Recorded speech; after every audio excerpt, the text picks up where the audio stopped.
Happy Spiritual Sunday. Yeah, here we are. Okay, so here we are, Spiritual Sunday. What's the point? Actually, we're going to see a little more today, but what's the point of life? I mean, what do we want out of life if you really start asking yourself? What do you want? What do you want? Happiness. Okay. Love, happiness. What else? Good health.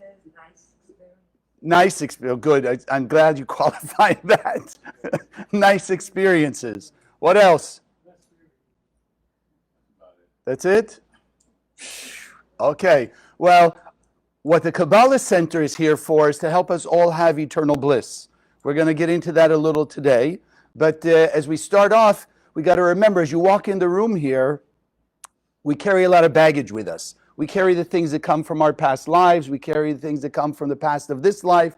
All the things that make us believe we can't have everything you said, or we can't have it forever. Okay, here and there, we'll have a little happiness. We'll have some nice experiences. We'll have a little bit of health, things like that. But I don't think that's what any of us really want, is it? No comment. Peace. But you only want it for a little bit? How long would you like to have it? Ah, there we go, forever. So the whole point of the center is to teach us that it's already been set out for us to have peace, harmony, joy, health, prosperity, all those good things forever. The issue is, the only thing that's blocking us are all those negative thoughts and experiences that we've held on to for so long. And this is why, as we're about to do now, we start our Spiritual Sundays with our affirmation, so that we can keep engraving deeper in our heart and soul the truth, rather than what this opponent has put in our head that we tend to believe, which will only be temporary. So here we go. Uh-oh. Here we go. Good. I thought I was going to need your help there, Gus. Okay, so those of you online, here it is. Those of you here in the building, we're going to say it together. Consciousness is everything. I raise my consciousness today to see the miracles and wonders of life. I commit myself to behave with greater love, compassion, and kindness towards all human beings. So today, in 35 years, I've never really thought about what we're going to share in this way. So, as I often tell my various classes, as I think about doing these, Spiritual Sunday, the classes, whatever, I think, what can I do, what can I say to people that will help awaken something inside them that will help them change their life? So what I'd like to discuss today is something that seems so fundamental, and yet even as I went about thinking about it, after so many years in the center, I came out, at least, and I hope it'll be for you also, a new way of understanding. And it's simply this: what is the purpose of God? Whatever you conceive of God to be, what's the purpose of God? I mean, when I heard that voice in my head, I thought, that's a very odd question. I mean, like, don't we know? Don't we this? Something. And then I realized, no, there's a new take on it. And that's what I'd like to share with you. So in order to get there, let's start with some just fundamentals. And some of you, it's a review, things that we learn in Kabbalah 1. Some of you, it's new. Some of you took Kabbalah 1 and forgot. It'll sound new. So here we go. You ready? The endless world. The Creator, and remember we're talking metaphorically because we don't believe the Creator is a physical being. We don't believe that there existed until the Big Bang a physical world. There's a metaphysical world that precedes everything in the physical world. So in the metaphysical world, God, and I'm using that term for today, God had this light force, this energy. And in this energy is absolute eternal bliss. Like light. If you could keep the lights on in your house, let's say, all the time, what would be missing from your house? Darkness. If the light was going all the time, 24/7, 365 and a quarter days a year, then the darkness would never be there. The darkness couldn't come in. There could be no darkness. You'd only have not just no darkness, you'd have illumination. You'd have light. And within that light, even at a physical level, a certain sense of safety, security, something, right? Because you wouldn't have to worry about maybe you don't see something that you left or the kids put or someone dropped or whatever it might be. Everything would be illuminated. So in the endless world, the Creator had this energy called the light force. And its only desire, and this is what the Kabbalists teach us, the only desire of the Creator was to share its light with its creations, to give its creations absolute total bliss. And in doing so, and again, very metaphorically, have for itself eternal bliss. Like you and I, if you walk in the house and you turn on the light, you have now illumination. But also everybody else who walks in that room also has illumination, but you activated it. So in essence, the Creator had this light, and when it's shared, the light gets now manifest, turned on, if you will. And from the Creator's point of view, God's point of view, everything's now eternal bliss. Bright illumination, all those things. In order to share that light, it had to create us. One vessel, one soul in the endless world to receive the light. So the Creator created our soul, one soul, and then filled it with light. Now what does the Creator experience? Eternal bliss. So then what's our purpose in this world? Right? This is the thought of creation. Just to give goodness 24/7 for eternity. So then what's our goal? Our goal is to imitate the Creator. That's it. Imitate the Creator. Copy what the Creator does so we can experience what the Creator experiences. Does that make sense? You know, if you go to a self-help section in a bookstore, in simple terms, what are those books telling us? I achieved, the author, I achieved whatever, health, peace, love, abundance, whatever, and here are the steps that you can follow to do the same thing. Now, how many people are going to go to the self-help section, take out a book like that, that's 7 steps to whatever you want, and say, okay, this is what they did, I'm going to do exactly the opposite of what they said? Would you?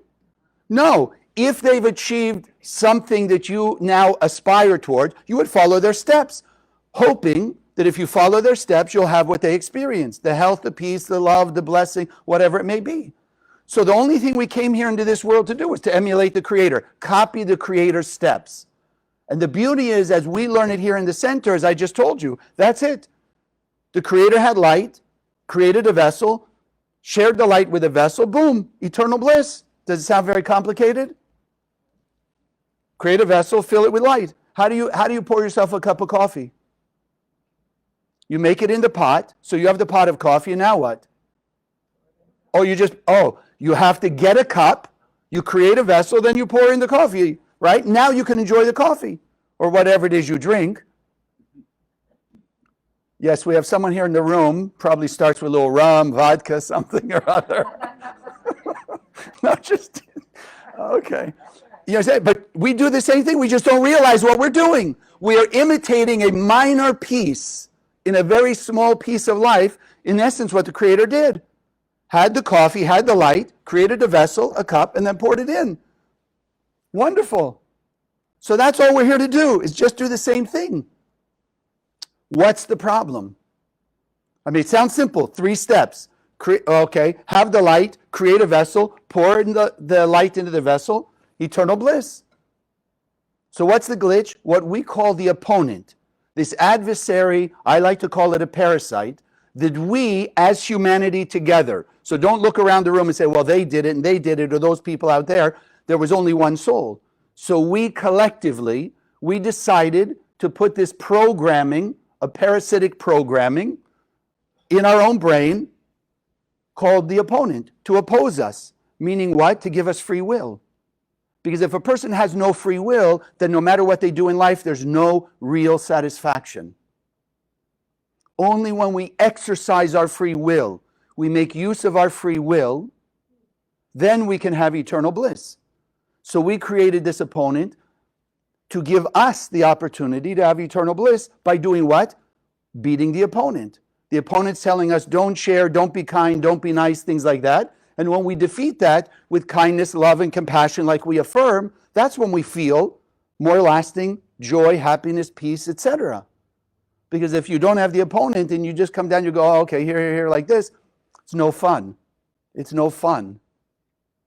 So we have that opponent. What's the opponent do? It's using its pre-programmed tools that we gave it in order to oppose us or put up some opposition that makes us make an effort to copy God.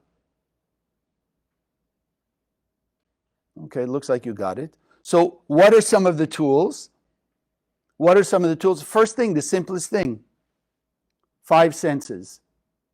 Our 5 senses. You ever go to a magic show? That's why my teacher, the Reverend Karen, used to call the opponent the master magician or the great illusionist. Because if you go to a magic show, what do you want from the magician really? You want the magician to fool your 5 senses.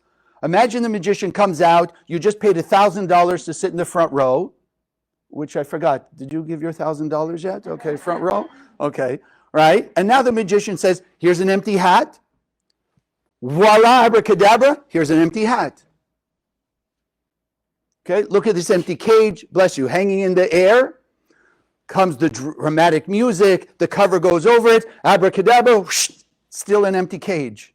I mean, 2 or 3 things like that, what would you be doing? Say, yay, thank you, that's great? No, I want my money back. Why? Because they didn't fool my 5 senses. None of us really believe that whatever they show us in the hat wasn't there somehow, or whatever comes out in the cage wasn't there somehow. We know it's a trick, but we enjoy our 5 senses being fooled. When it comes to life, do you enjoy it? You write a contract. You're spending $100,000 on something. You want to not be able to read everything in that contract? You want your 5 senses to be fooled? You get in a relationship. You want your 5 senses to be fooled? Oh, you thought they were this way or that way, or it was going to be like this, and then you find out it wasn't like that. That's not when we want our 5 senses to be fooled. That's when we want to be able to perceive reality. So this opponent will use those 5 senses to put all the lack and the limitation and the illusion in our mind. Clear? And our job is to defeat it. So, what do the 5 senses do? And I want you to think about it. So when you hear like this, look what they did to me. Did you hear what they said? And of course, I'm talking about times when we get angry, right? We get upset, you get angry, you get hurt, whatever it is. So why are you feeling hurt? Because of what you saw, you heard. But maybe with your 5 senses, that's not what was really going on. But the opponent will play our 5 senses against us because that's how we programmed it. So we have to fight and go against it. So let me ask you, this week, don't go back too far. Let's keep it current. This week, the last few days, how did you react? How did you fall into the illusion? Did you blame somebody for something they did to you? You don't have to answer out loud. Let's not embarrass ourselves. Right? Think about it. Who did you blame this week for something they did? And don't, see, can you hear it in your head already? You thought of that person, and right away your opponent is saying, yeah, but Chaim doesn't understand what they did, how they acted, what went on, da-da-da-da-da. Why shouldn't I blame them? It's not the question right now. Just think about, who did you blame? How did you blame? What did you get angry about? Notice, I already assumed you did at least once this last week, because we probably all did in some way or another. What did you get angry about? Who did you judge in a negative way?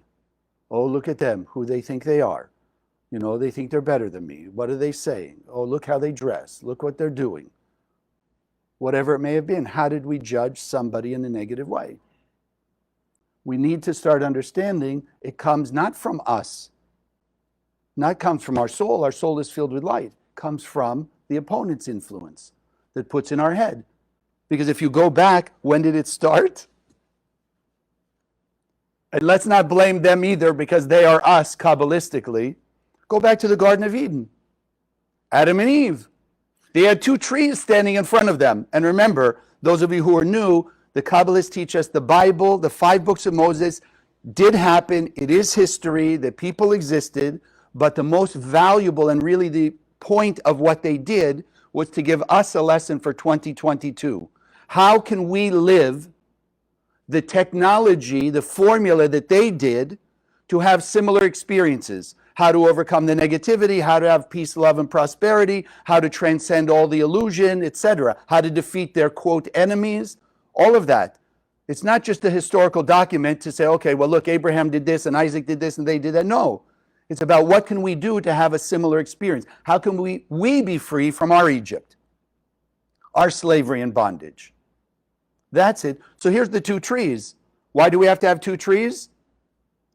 Free will. Free will. Free will needs a choice. So they have the tree of knowledge, good and evil, all the five senses. Let's just keep it simple for today. The world of the five senses. Then there's the tree of life, beyond our five senses, where we get those little intuitive flashes that we so appreciate for 5 minutes after it happens and then forget 5 minutes later, right? You walk out of your house, you forgot the umbrella, something said, take the umbrella, you said, nah, why should I bother? And then it rains and pours and you say, why didn't I listen? Or sometimes we actually do the opposite. We actually listen and walk out with the umbrella and say, oh, thank you, right? But it comes out of something beyond our five senses. So we all experience that. So we have the five sense realm, and then we have that realm beyond. What did the opponent? And in the Bible, they say whatever name you want to call it, the snake, the this, the that, whatever, but it's really, for us, it's the opponent. The opponent puts in our head. Well, and what did he taunt them with? Five senses. Look at this tree. Do you want to feel like you're as smart as God? Do you want to? And then it says, and they saw the tree looked good, it felt good. All the five senses were taunted and tempted. And what did they do? What did we do? Because it's us. There was no Adam and Eve. Adam and Eve, in essence, was that one vessel, one soul, and we are all parts of it. So we were there because there's no soul that was created after the endless world.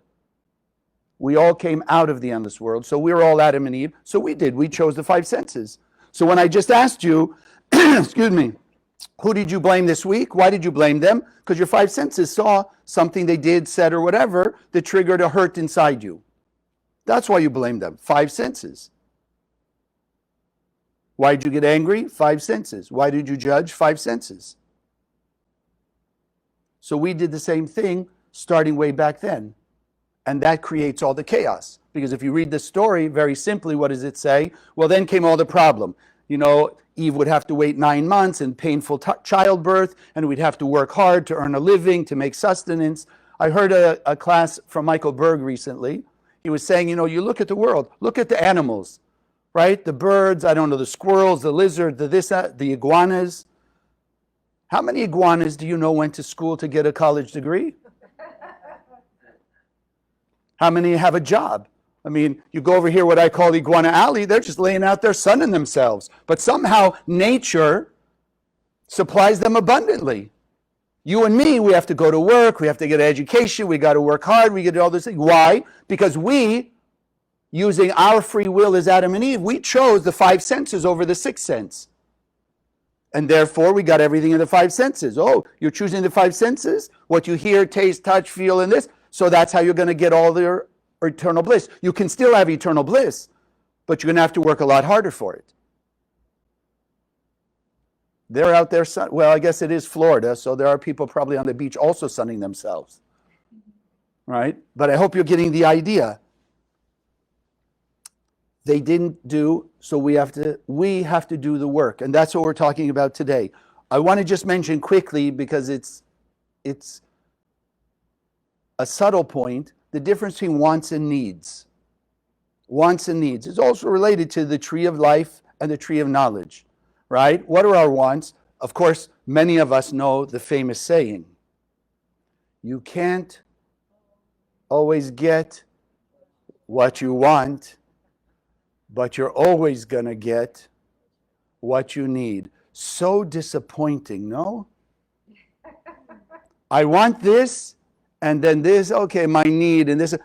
That's how we tend to understand it, yes? Meaning what? What do we want? You and I are looking at our life. We feel we're supposed to have it all. We see a lack in our life, and we say, okay, I want that. And then outside of Kabbalah, because we definitely don't teach that. But there are people out there saying, just close your eyes, envision you got what you want, and think about it, and just proclaim, positive, I've got it, I got it, I got it, I got it, I got it, and poof, magically it's going to show up, my wants. What are we really saying then? We're not asking the Creator to be a creator. We're not asking God, whatever you believe God to be, or as we call it, the light, to actually use its eternal, infinite power, wisdom, ability to give us what will give us eternal bliss. We're saying, hey, Creator, can you be my butler for today? I want you to go fetch this for me from that store. The store of the boyfriend, girlfriend, husband and wife, the store of the money, the car, the house, whatever it is. Go fetch it for me because that's what I want. Well, how do you know that's not what we really, okay. How do you know that's not what really gives us true satisfaction? Because we've all must have had the experience somewhere. You buy something, the first 5 minutes, ooh la la, wow, feels so great. And then 5 minutes later, what did I do that for? And then you want to return it, you want to get rid of it, you want to get it out of your life, something like that, yes? But it's what you wanted. You made the universe do what you wanted to get it to you. And then 5 minutes later, But what we're learning in the Kabbalah Center is, let the Creator, the universe, by our actions. Not that we sit down and say, okay, we're going to sun ourselves like the iguanas and expect it all to come our way. We still have to do work. But we'll do the work and then we'll let the universe, conspiring with our soul, which knows exactly what's the right thing to give us eternal bliss, not temporary, eternal, we're going to let that come to us. We'll let the Creator do its work of creating, and we'll do our work of feeding it the energy with which to create. So when people feel disappointed, I didn't get what I want, they say, okay, I got what I need. No, what we know we need is really leading us to eternal bliss.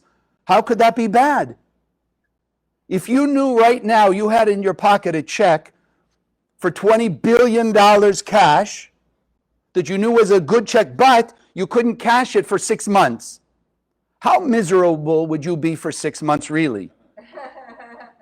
Right? Would you be looking at how come the job doesn't this and how come I don't have that and they didn't pay me back and everything? No, you'd be blissed out for those 6 months because you're already envisioning what you're going to do with your $20 billion. Yes or yes? Exactly. So what we need really is like that. Yeah, you had to go 6 months, let's say with maybe a little or this or whatever, a little effort. But that effort is nothing compared to what you already imagined with the $20 billion. That's what we're learning our needs are.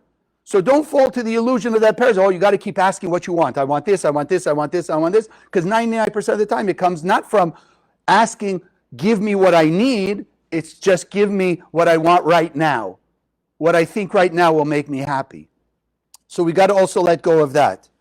So since Adam and Eve, we've obviously created a lot of chaos and a lot of confusion, have we not?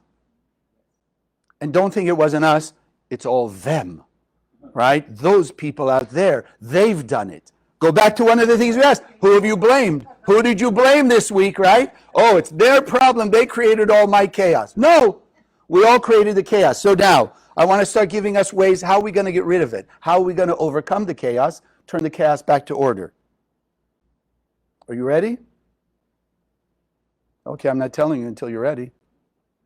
Are you guys ready online? Oh yeah, they're all ready. You see, they're ready. I don't know about you guys. So here, what's the purpose of God? And this for me, as we'll talk about it, the explanation isn't really new. I've been doing this 30 some odd years, but the concept of really what's God's purpose in this frame, because we started out, what did the Creator do? The Creator had light, created a vessel, filled the vessel with light, right? Shared its light. Now the Creator has eternal bliss. We wanted to copy that. So what's God's purpose? To be our example. Like when you go to the self-help store and you buy that book, 7 Steps to Whatever It Is You Want, what do you say? That's an example. What's the purpose of the book? Give you 7 examples, 7 steps to achieve what you want. So if the Creator is eternally blissed out by those steps that we've talked about, then the purpose of the Creator is just to be our example. So then what? So every time we're triggered, what should we be doing if we want to have eternal bliss? Pause and think. What does, not would, what does God do now? What does God do now? So like this, when people hate God, not us of course, but there are people out there who hate or disbelieve in God. What does God do? Shines light on them.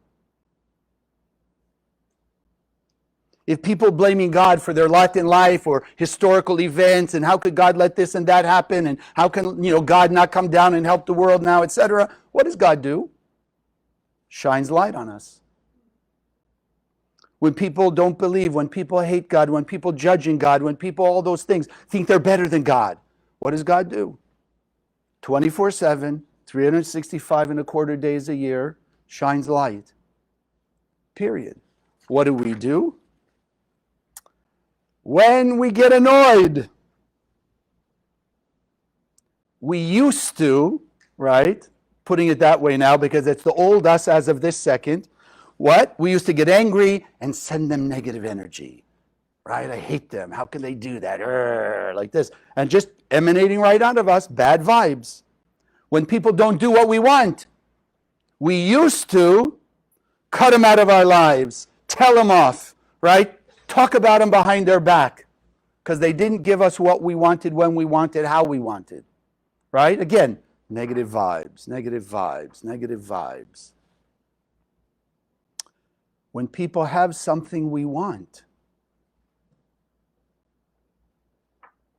we used to be jealous. We used to be envious. And therefore we used to send, as they call it, the green-eyed monster to go eat up whatever it is that we wanted that they've got. Poison their relationship, poison their business, right? Make things break. I heard people, I've been doing this 35 years. I heard almost anything there is to hear in the craziest ways you've ever heard. And this you may not believe, but I've heard it a number of times, that at a party, at a gathering, so somebody will wear a piece of jewelry or a watch or something like that, and unfortunately for the person, in some way or another, sort of draw attention to it. Look how great I am. I've got this $25 million watch. I'm wearing this $25 million outfit or whatever it may be, and drawing the green-eyed monster. And then various forms, but it's all the same. Either it breaks, either it gets lost, either there's an accident with it. If it's clothing, something spills on it, etc. Why? Because the green-eyed monster of the negative vibes of jealousy and envy that people were sending out take over that thing, and like will attract like. So if it gloms onto the piece of jewelry, could break or get lost, because that's the essence of what that vibration of jealousy will do. Or I've also heard, it was a very interesting situation. Fortunately, the doctor they went to was very spiritually minded, but some person went to this doctor with terrible, terrible skin inflammations. And the doctor first tried, the usual stuff, whatever, and then, as it would happen, came to understand that it had been evil eye, jealousy. And when they made the changes that were necessary, it all disappeared. It all disappeared.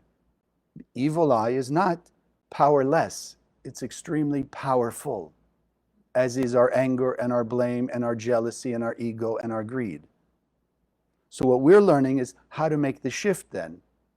So the shift is really the shift from the head to the heart, right? Because in our head, let's just call it in simple terms, the opponent, 5 senses. What they said, what they did, how they acted, how they told us off, whatever it may have been, in some way, shape, or form. So then our job is to make a transformation from the head to the heart. Because the true essence of the heart, that's, if you will, the seat of the Creator.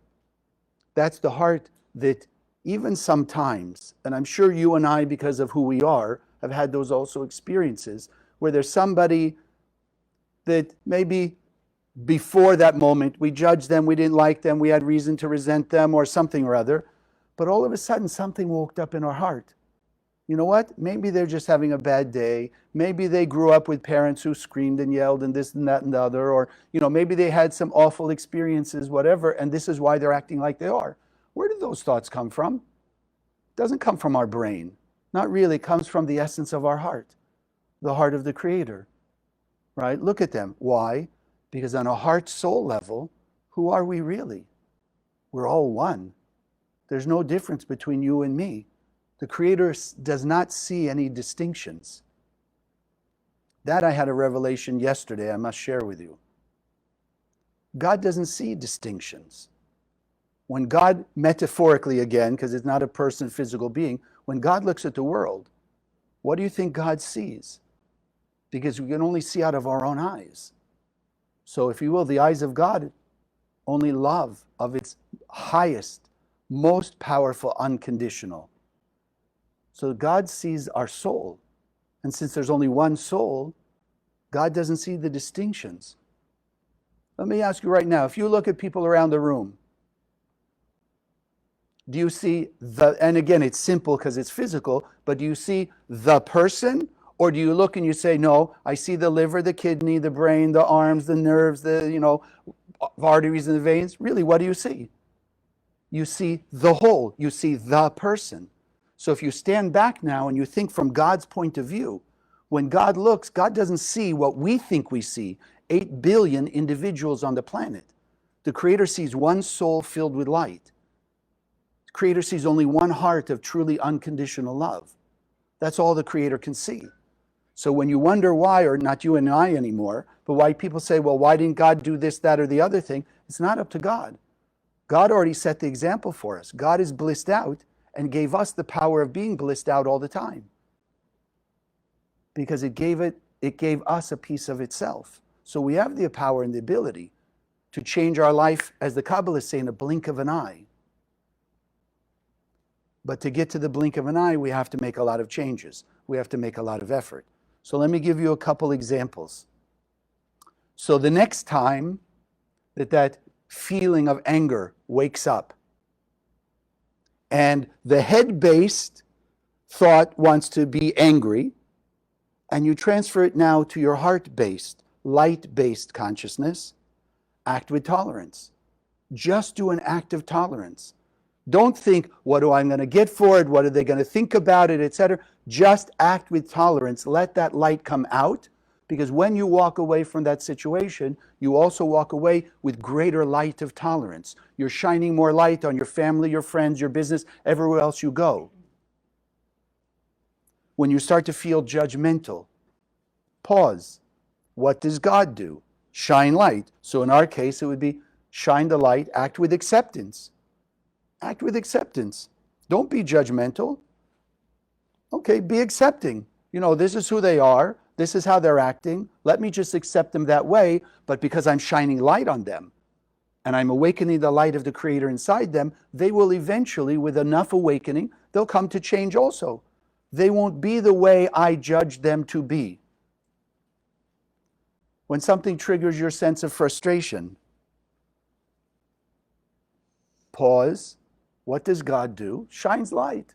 So let me shine light. Patience, tolerance, maybe a little compassion.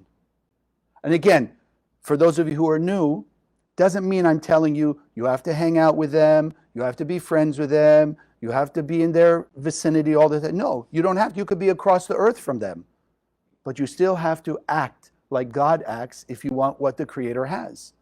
You have to shine light. When jealousy is awakened, pause. What does God do? Shines light. So how can we shine light? What about gratitude? What about gratitude for the things you have? Right? Because at the moment we're jealous, are we grateful for what we have? 5 seconds later, somebody said, yeah, but what about your car? Oh, yeah, okay, my car, yeah, but look at their car. You understand? Where's the gratitude for our car?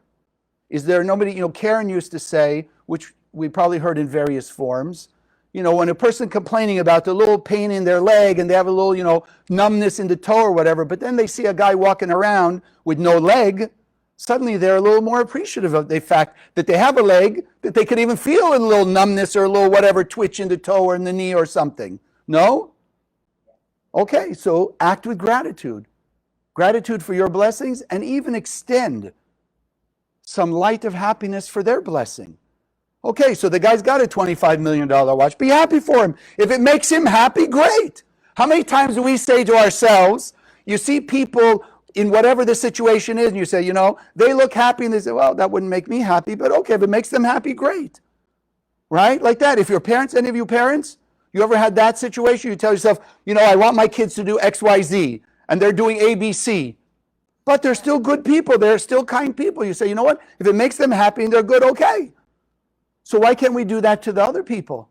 If it makes them happy, great. Right? They're happy in the $25 million outfit, great. Be happy for them being happy. What does it cost you? When you walk away, you know what it costs? You know what the price to pay is? Your anger, your jealousy, your ego, your fear, all of that. That's what you have to give away to walk away with the happiness, peace, tolerance, joy, etc.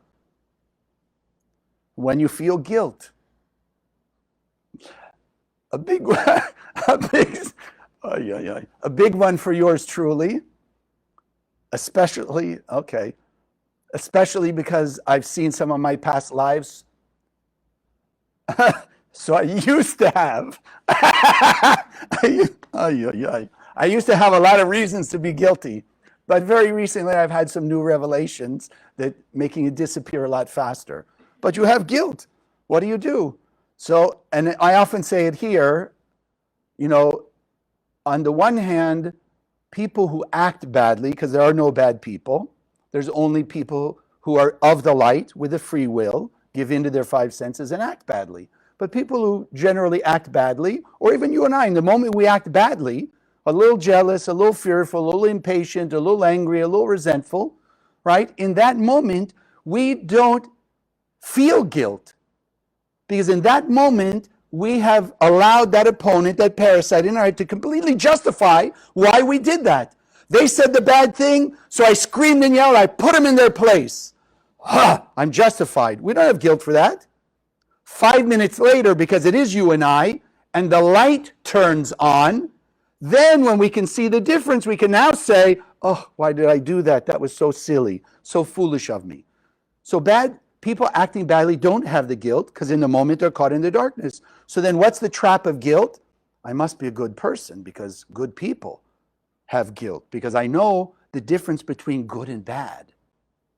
So my latest revelation for me personally, and that's why I will share with you, is because even though I've worked on, in this last couple of years, a lot of my ocean of guilt, I realize there's still parts that are like getting tough to deal with. And I realized yesterday, actually, it's because I've allowed myself to be happy with the idea I must be a good person because I have guilt in those areas. So my opponent let me deal with certain things along the way. And like I now have told a few people these last few days, you hear the phrase, the lesser of two evils, right? People have a choice of whatever it is. Okay, we have to, that's all there is, so I'll pick the lesser of two evils. So our opponent turns it around the other way against us. The lesser of two good things. So if you can do an act of kindness that will give you 5 pieces of light, but at the same time you could have done basically the same act of kindness, but maybe towards somebody that you hate worse than the person that would be worth 50,000 pieces of light, which do you think your opponent's going to point you towards? The one for 5, right? Can't stop you from taking something away from it, but it would rather have you only win 5 points of 50,000. So for me, that's what that last piece was. Yes, okay, Chaim, go deal with this kind of guilt and this piece and that piece and this piece. Okay, great. And I saw miracles. I'm not saying it's nothing. But all of a sudden now when it's coming down to, like in the game shows, this question is worth $5. This one is worth $1,000. This is worth, now the $1 million question. Are they easier? The $1 million question, what is 3 plus 3? No, it's the opposite, right? You start with that. So the same thing. So I realized that's now for me my next level. Don't be happy the fact that I think I'm a good person because I have guilt. So when you feel guilty, what do you go back and fix it. Just fix it immediately. Act in its opposite way. Whatever you think you did that caused the guilt. All right, so you screamed at somebody. Whatever that was. So stop screaming at people. Pause. Now our question is not, what would Jesus do, Moses do, Muhammad do, Buddha do? What does God do? Shines light 24/7, no matter what people do. That's what I want to do. Pause. What does God do? Shine light. If I want what God does, I want to shine light too. Shine light, whatever it may be. It really is that simple. I'm not saying it's easy, but it is that simple. We want to let it be that simple. So we're created to be, or we're created in the image and likeness of God. We often talk here, we're created as pure and perfect beings of light. That is, we start with perfection. We're not creating perfection. We're just revealing the perfection that the Creator gave us. So as we make these changes going from the head-based actions to the heart-based actions, what are we really doing? We're reclaiming in our everyday, practical, physical world. We are reclaiming our piece of the Garden of Eden, because we each took a piece or left a piece behind when we chose the 5 senses over the heart of God, the actions of God. So as we change from the head to the heart, and we're acting more with that greater love, kindness, compassion, we are reclaiming our piece of heaven on earth, meaning it's here in the physical world. Peace, love, joy, unity, and ultimately eternal bliss. God bless. Thank you. Okay. So I just want to remind you, we started talking a little bit about it last week.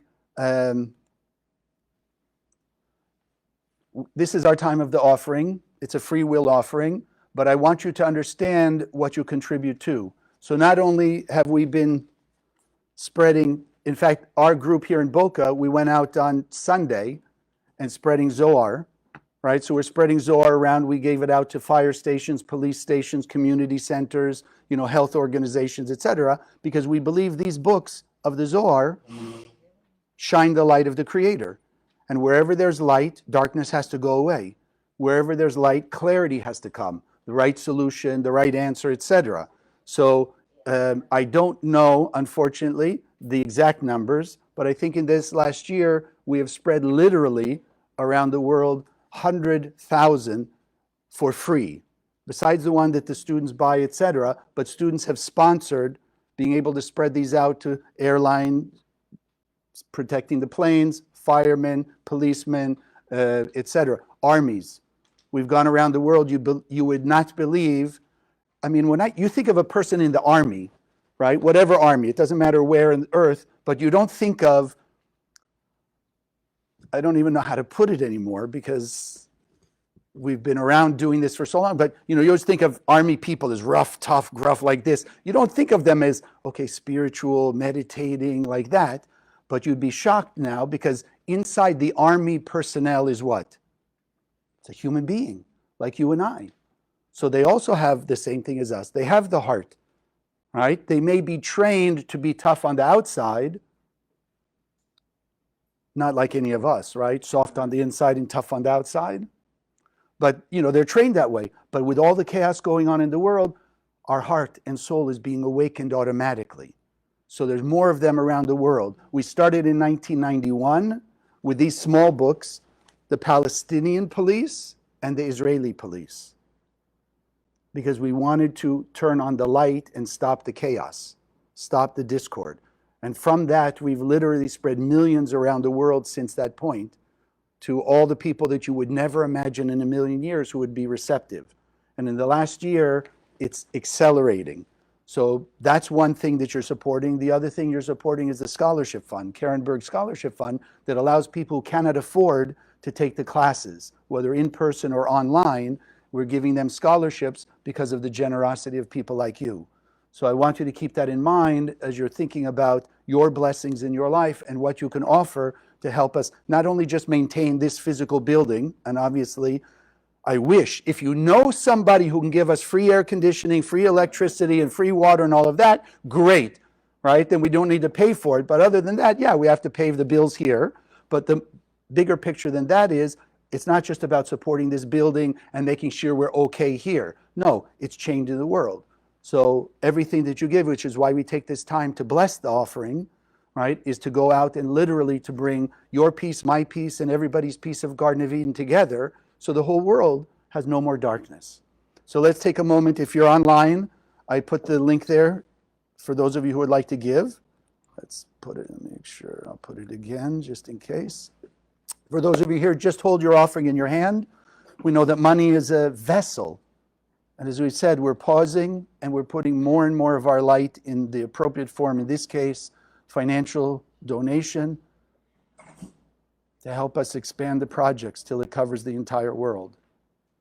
So we want to inject into that offering, into our vessel of this gift, our love, our gratitude, appreciation for all that the Creator gives us, that allows us to have everything we have, from the breath we breathe, to the talents and abilities we have, to the loving friends, family, the support we have, and the consciousness that we have. All that we learn here to see through the illusion, to be able to see reality, and to turn more and more of our chaos and disorder into order and peace and harmony.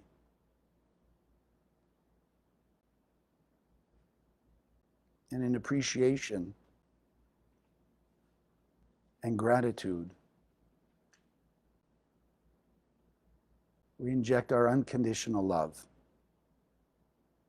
that through the projects of the center, your gift will go out specifically to bring light to the people that you've had the greatest discord with, to take away your pain as you're shining more light, to wake up the light of the Creator inside them, to take away their parasite, their opponent, so that they too will begin now to act with greater love, kindness, and compassion towards all human beings. And together we say, Amen. So I also want to do now, let me make sure we got it here. There we go. So we're going to do, as we've been doing of late, meditation on one of the 72 names of God. For those of you who are not familiar, the Hebrew letters are not a construct of humanity. They are primordial, like nobody created a photon. They came with a big bang. We just learned how to use them. We know they shine what we call physical light. These Hebrew or Aramaic letters, they just shine the light of God from the endless world. So the various combinations create a different awakening. In this case, the names of the letters, Aleph, Chaf, Aleph, awakens the DNA of our soul, as we spoke a little about, restoring us back to our God-like behavior, restoring us back to what we came here to do, is just copy God. And so this is helping to awaken the light inside of us to give us greater strength to do that. Because as you're looking at it, as you call it scanning, you're just looking. Eyes are the window to the soul, so the light that shines through them are shining through your eyes, activating the light of the Creator inside you. So just let the shapes, don't worry about, remember the names, Aleph, Chaf, Aleph, if it's hard for you to remember the shapes, but just let that be engraved in your mind's eye.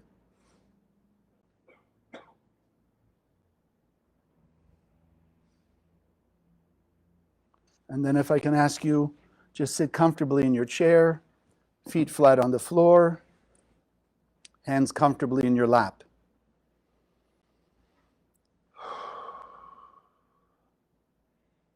Begin taking a few deep breaths, breathing in through your nose Hold the breath for a moment. Exhale through the mouth.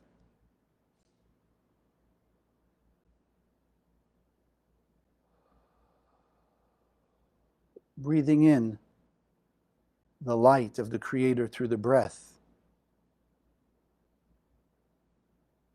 Let it infuse from head to toe. And as you exhale, letting go of any blockage, any sense of tension, allowing yourself to relax into the light that's within you and surrounds you.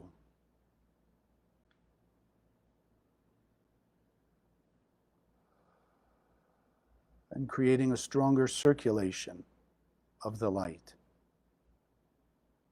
Drawing in from your 100%, let it be awakened inside you, and exhale all the negativity that was taking the light's place.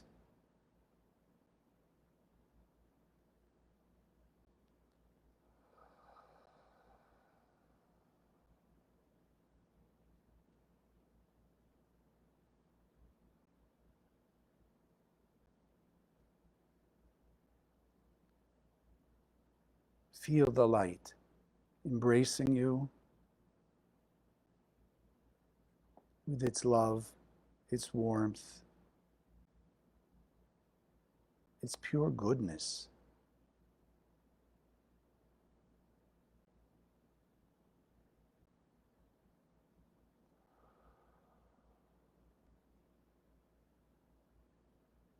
And envision above your head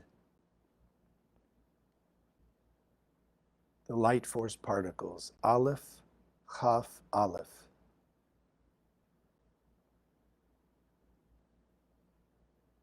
See the beam of light that comes from the endless world, through them. See them glowing with this pure white light of the endless.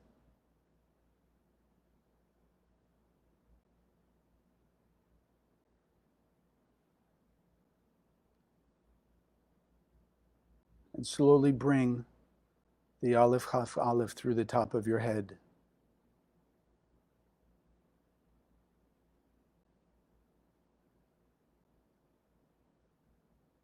And slowly draw it from head to toe, allowing it to wake up inside every spiritual cell of your body, the DNA of God.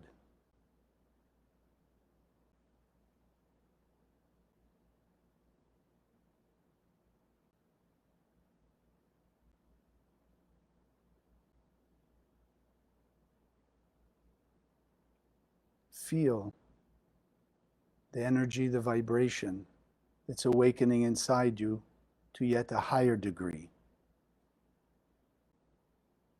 strengthening your desire, your motivation to just let more of your light shine to everyone, every situation, all the time.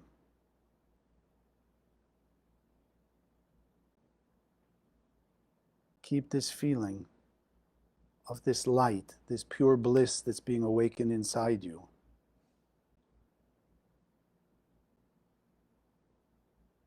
Keep it in your heart, keep it in your soul, keep it in your mind.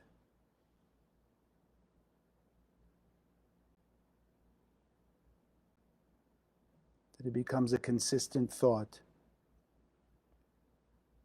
translating to greater consistency of actions. From the 5 sense head-based actions to the 6th sense, that true energy of the Creator, heart-based actions.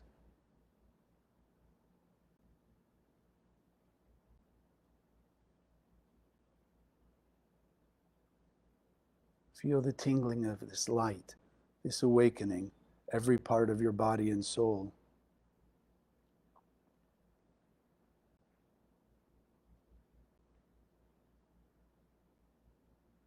Be aware of that greater sense of peace, serenity, happiness that's awakened inside you.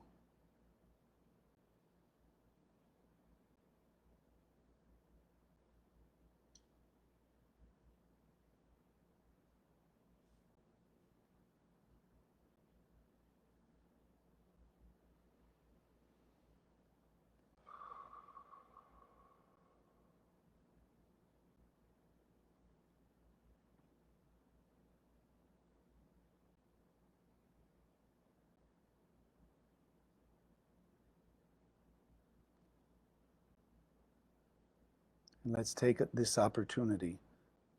Think of some situation in your life or some person that in this last week has been difficult, has been challenging, has created some chaos or confusion for you.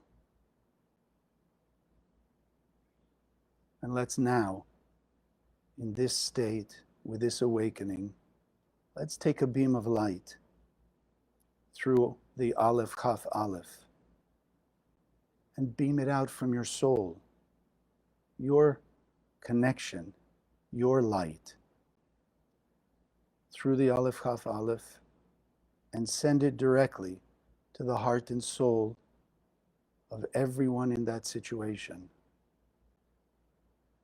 Stay focused on watching the light reach their heart, their soul, that you see inside that person is truly that pure and perfect being of light. It's been trapped, covered up, blocked. But now you see the awakening of the light and see that light flowing, expanding out through their entire body,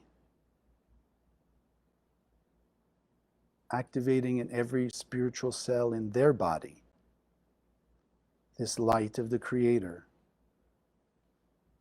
and all the truly heart, soul-based actions.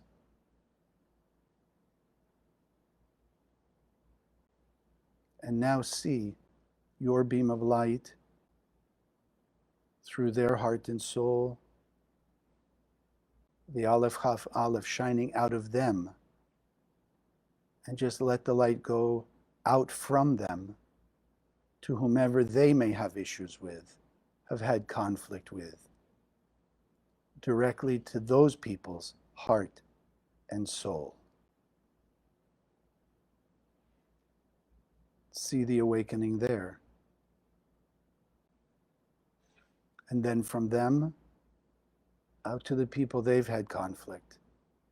And just see in your mind's eye this process speeding up, and see it reaching 8 billion people on the planet, so that every heart and soul is awakened. That every person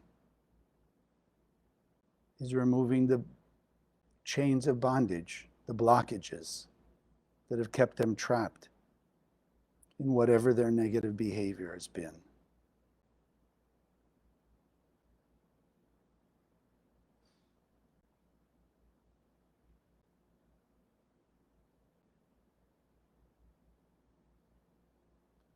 And take note that the light that you began to extend has reached every person on earth, so that you can see the truth that has always existed. Every soul, every person has been eternally interconnected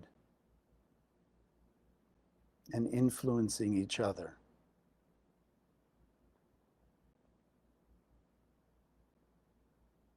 And you've now created a huge shift from darkness to light, chaos to order.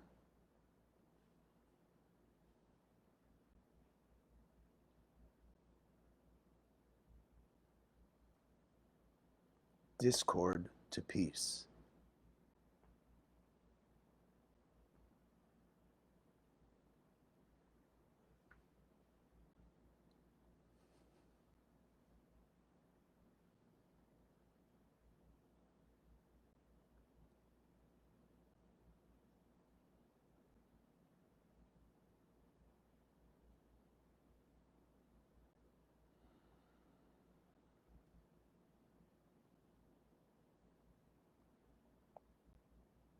Just let this feeling stay with you, this vision. Consciously engrave it in your heart, your soul, and your mind. That no matter what happens moving forward, it will move quickly to the front of your mind, the front of your heart, and will be the guiding force in your actions.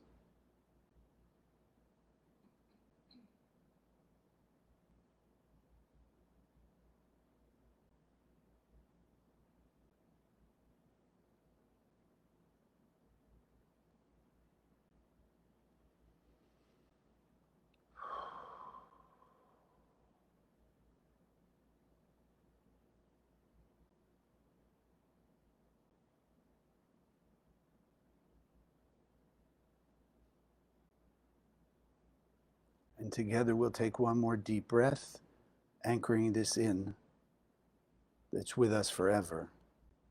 And slowly, as you exhale, opening your eyes.